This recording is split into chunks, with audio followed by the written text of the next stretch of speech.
우리는 지금 다니엘이 하나님께 받은 네 번째 묵시이자 마지막 계시의 내용을 살펴보고 있는데요.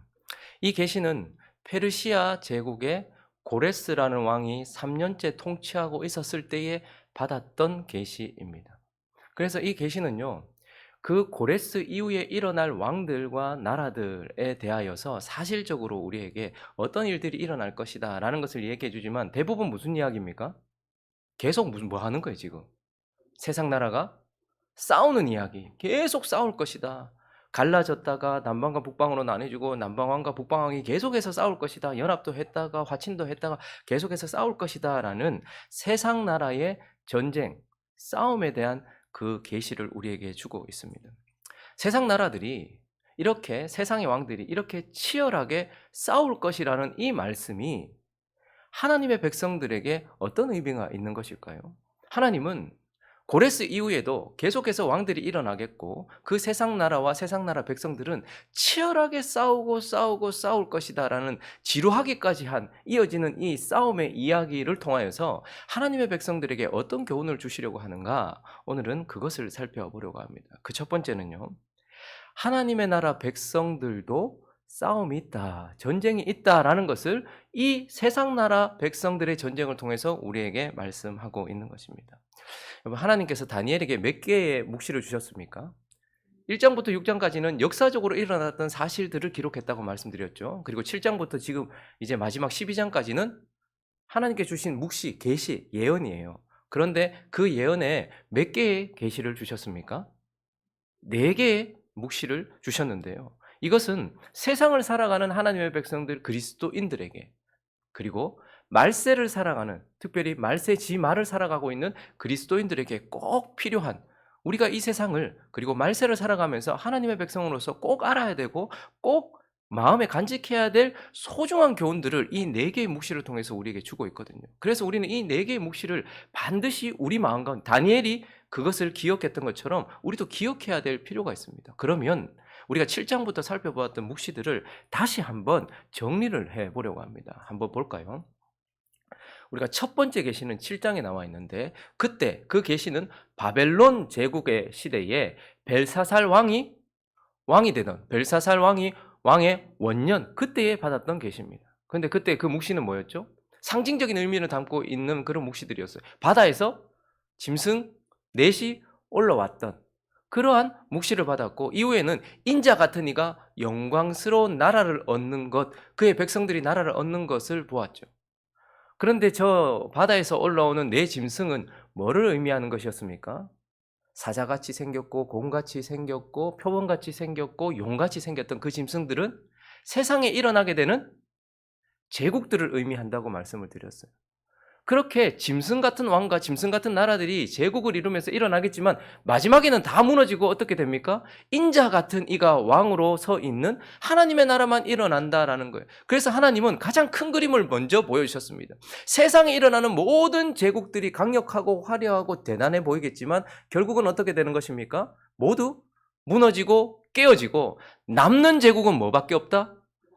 예수 그리스도를 통해 시작되고 완성될 하나님의 제국밖에 없다라는 환상을 첫 번째 바다에서 올라온 네 짐승의 묵시를 통해서 보여주셨던 것입니다. 그래서 하나님의 백성들에게 뭘 가르쳐주고 계십니까?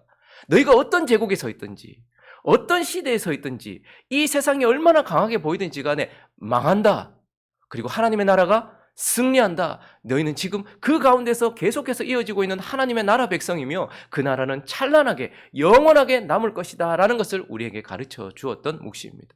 그리고 두 번째 묵시는요, 바벨론 제국의 그 왕이 3년째 다스리던 때에 주어졌던 묵시였습니다. 뭐가 나타나죠? 처음에는 이것도 상징적인 의미를 담고 있었어요. 순양. 그런데 이 순양과 순염소의 이 묵시에는요, 뿔이 중요했어요. 순양은 두 뿔을 가지고 있었는데 뒤에 나온 뿔이 훨씬 강했다. 길고 강했다. 그래서 두 뿔을 가진 순양이 있었고요.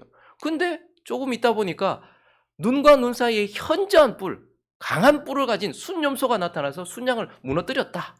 그런데 이 순염소의 뿔이, 현저한 그 뿔이 꺾였고 4개의 뿔이 올라오더니 그 4개 중에 한 뿔이, 작은 뿔이 일어났고 이 뿔이 강해지고 강해져서 그렇게 나라를 통치하게 되었다라고 말하는 계시, 묵시를 받았단 말입니다. 이것은 무엇을 상징하는 것이었습니까?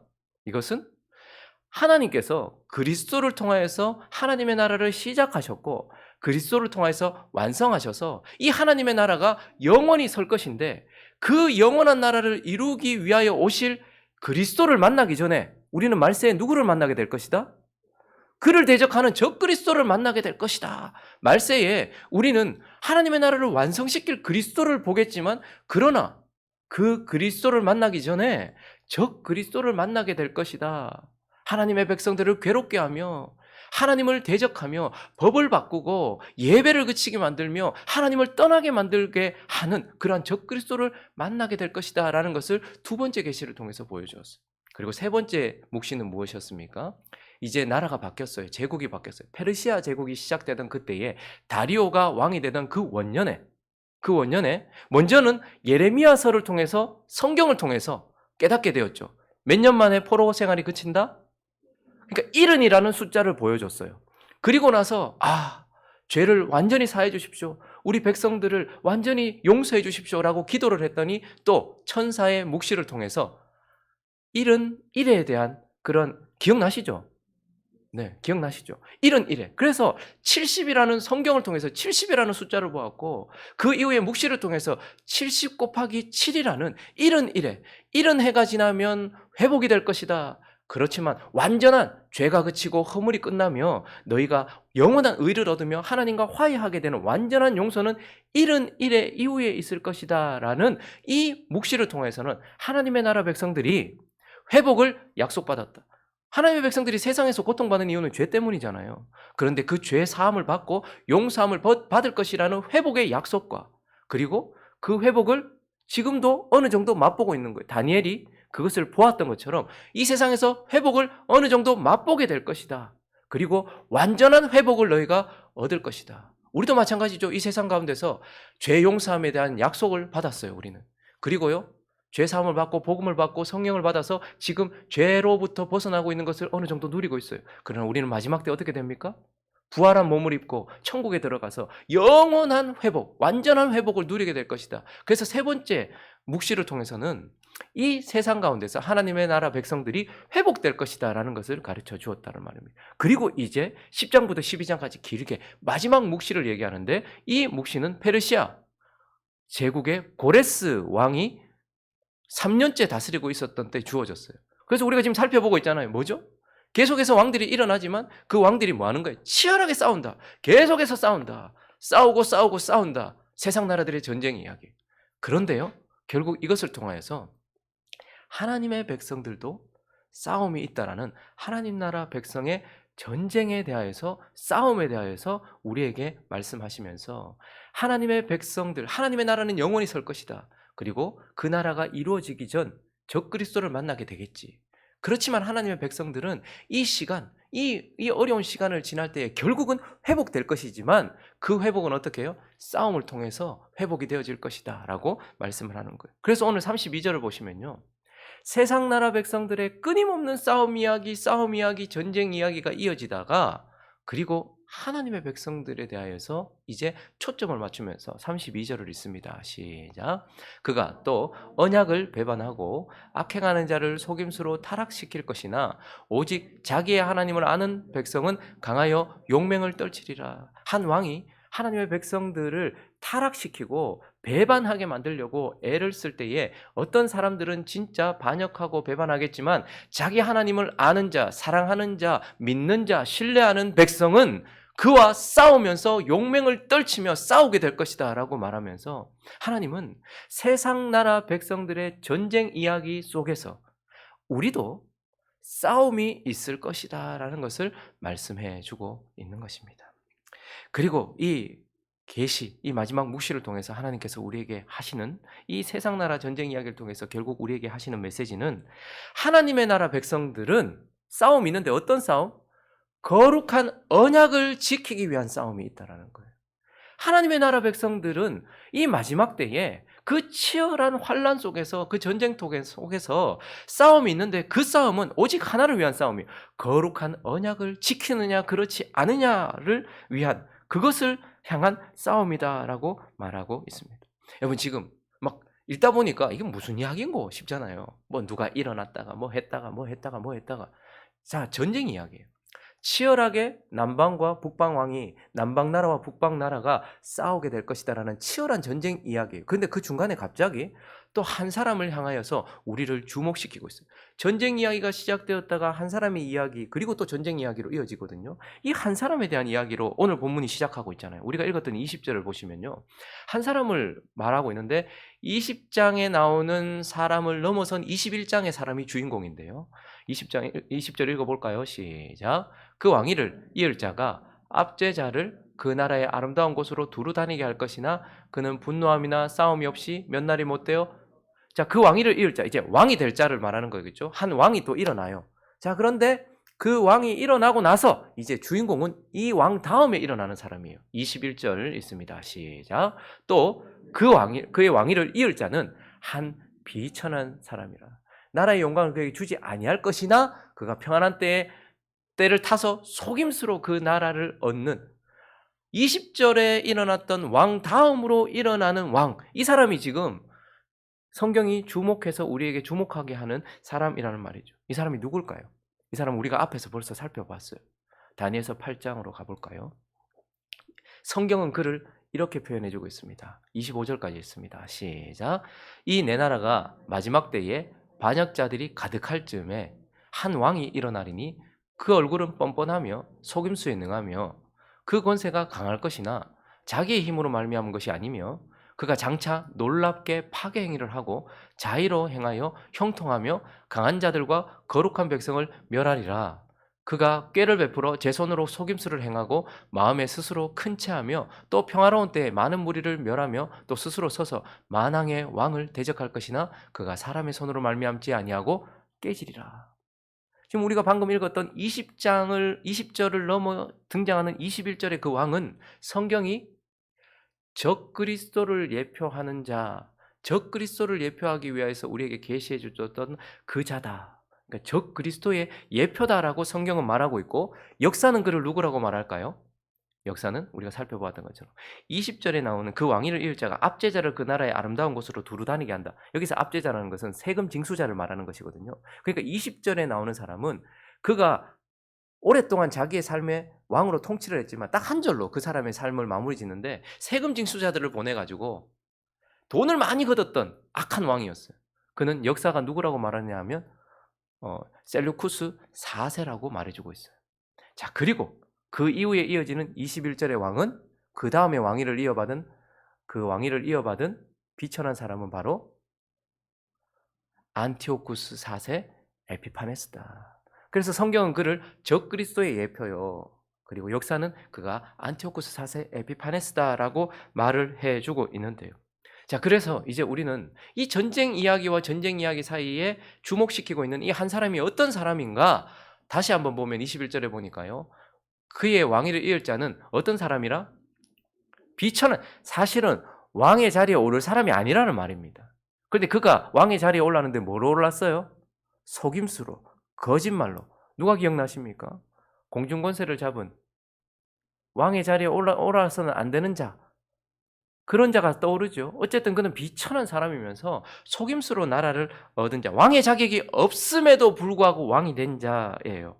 그리고요, 그렇지만 이어지는 22절에 보면 넘치는 물 같은 군대가 그에게 넘침으로 말미암아 패하게 할 것이다. 동맹한 왕도 그렇게 될 것이다 라고 말하면서 그는 상당히 비천한 사람이고 왕의 자격도 없지만 그러나 그는 강력해지는 왕, 강한 왕이다. 저 22절을요 더 정확하게 우리에게 와닿게 번역을 하면 제가 읽어드리겠습니다.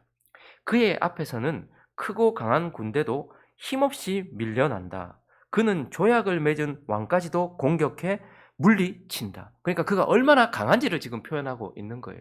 어떤 사람도 그 앞에서 서 있지 못한다라는 것을 말해요. 그래서 40절로 넘어가 보시면요, 결국 또 전쟁 이야기로 이어질 때 마지막 때에 그 왕, 남방왕, 그 사람, 지금 우리가 살펴보고 있는 안티오쿠스 4세 에피파네스 남방왕이 그와 그 왕과 남방왕 밑에 이집트의 왕과 힘을 겨룰 것이나 북방왕, 이 사람이 지금 안티오쿠스 4세 에피파네스죠. 병거와 마병과 많은 배로 회오리 바람처럼 그에게 맞아와서 그 여러 나라에 침공하여 물이 넘친 같이 지나갈 것이다. 그만큼 강하다는 말입니다.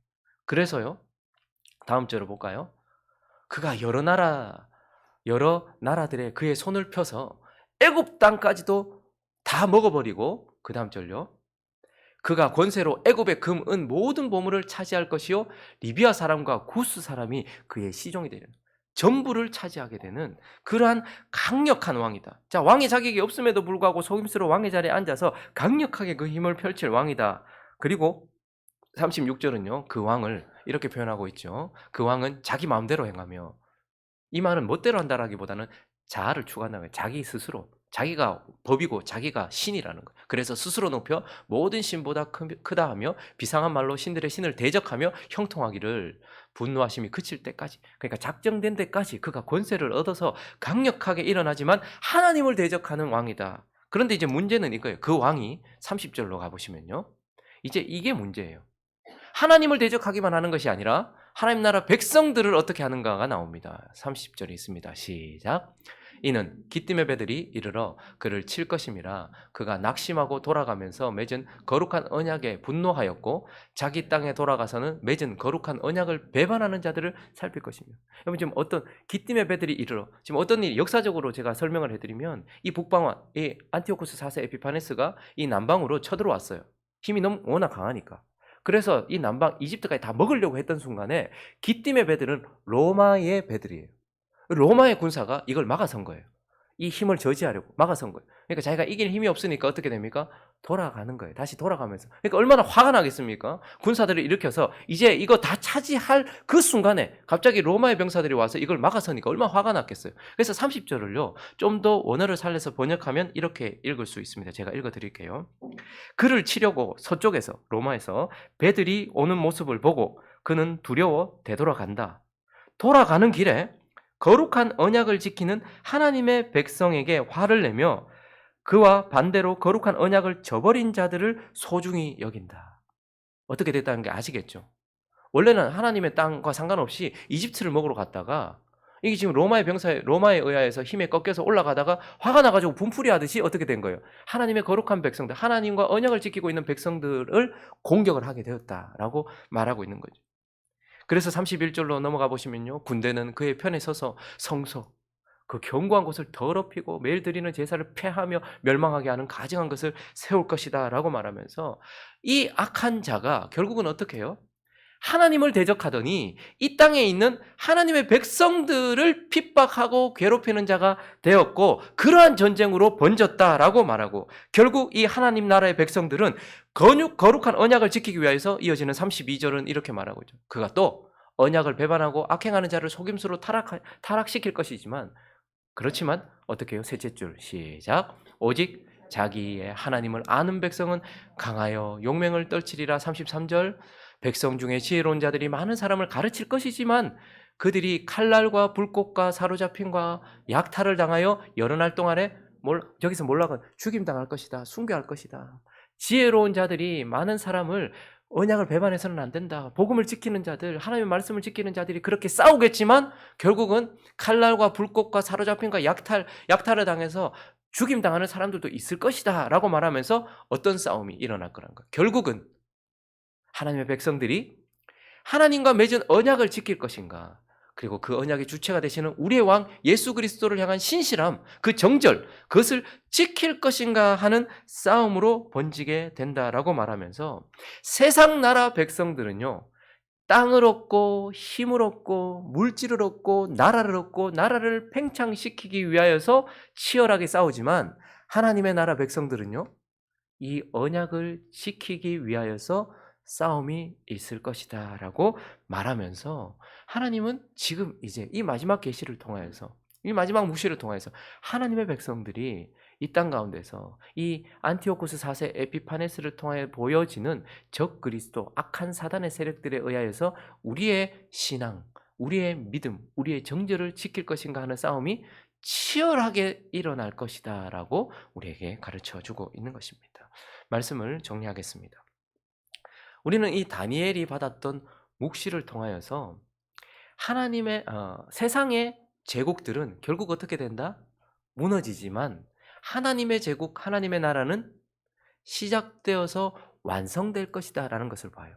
그렇지만 두 번째 계시는 또 뭐라고 말합니까? 그 나라를 시작하시고 완성하실 그 그리스도를 만나기 전에 그렇지만 저 그리스도를 만날 것이다라는 것을 우리에게 주의시켜 주고 있는 거예요. 그리고 또 하나님은요. 이 다니엘의 묵시를 통하여서 하나님의 백성들은 회복될 것이다. 세상 가운데서 고통받고 있지만 그들은 죄 용서함을 받고 영원한 의를 얻어서 완전히 하나님과 회복될 것이고 그 회복을 맛볼 것이고 완전한 회복을 누리게 될 것이다. 라고 말씀하시지만 그러나 또 마지막 계시를 통해서 그렇지만 그 회복은 어떻게 해요? 싸움을 통하여서 치열한 전쟁 속에서 회복을 완전히 얻을 것이다 라고 말씀하면서 세상 나라 백성들이 싸움을 통하여 땅을 얻고 나라를 얻던 것처럼 하나님 나라 백성들도 싸움을 통하여서 나라를 얻는다. 너희는 십자가 군사가 되어 믿음으로 싸우는 자다라고 우리에게 말씀하고 있는 것입니다. 싸우고 계십니까? 언약을 지키기 위하여 우리 주 예수 그리스도에 대한 신실한 정절을 지키기 위하여 싸우고 계십니까? 죽을 때까지 이 싸움 하다가 하나님 나라에서 거룩하고 정결한 그래서 피 묻은 옷으로 정결하게 그렇게 세워진 저와 여러분 되시기를 예수 그리스도 이름으로 축원합니다.